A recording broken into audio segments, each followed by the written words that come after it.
My mother, Grace Kunie Umezawa, was born on August 1, 1902, the first Japanese girl born in Alameda.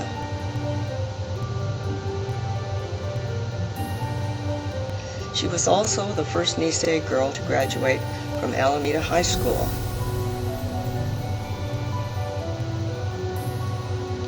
She attended UC Berkeley for 2 years until she became ill with pleurisy.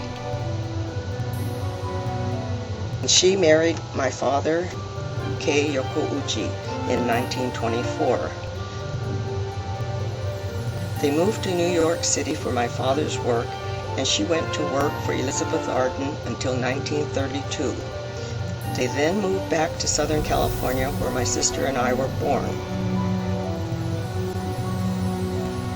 Despite living away from Alameda for those years, she had a strong connection with the city. The Alameda Japanese baseball team needed a chaperone for their trip to Japan in the late 1930s.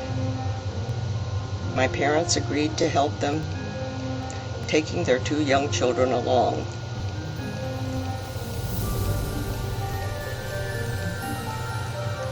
When the war started, we were interned in Amache, Colorado.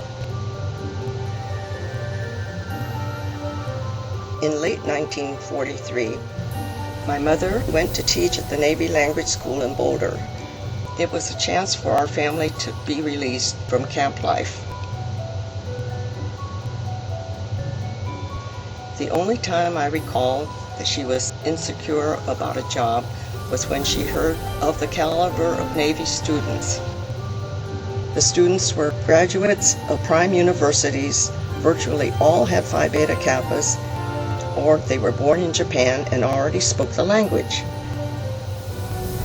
She ended up finding her calling, as her students did very well. Her reading and writing in both Japanese and English was exceptional. When she finished teaching, the Navy asked her to do some translations at Columbia University in New York City. It was another move for us, and she never did disclose what she translated. After 1 year, we moved back to Denver, where my father was still doing broadcasting for the Office of War Information.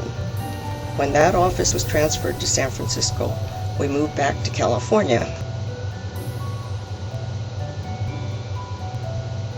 Post-war, she worked for the Allied translators in Tokyo, where she was the team captain overseeing the work of 10 to 12 translators.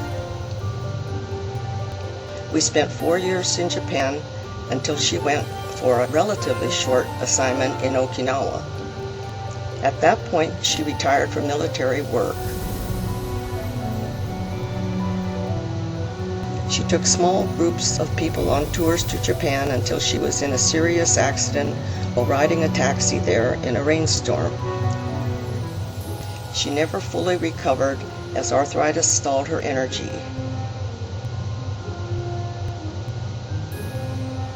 She was still studying and reading until she passed away at age 65. But her biggest thrill in all was to have seen her 4 grandchildren.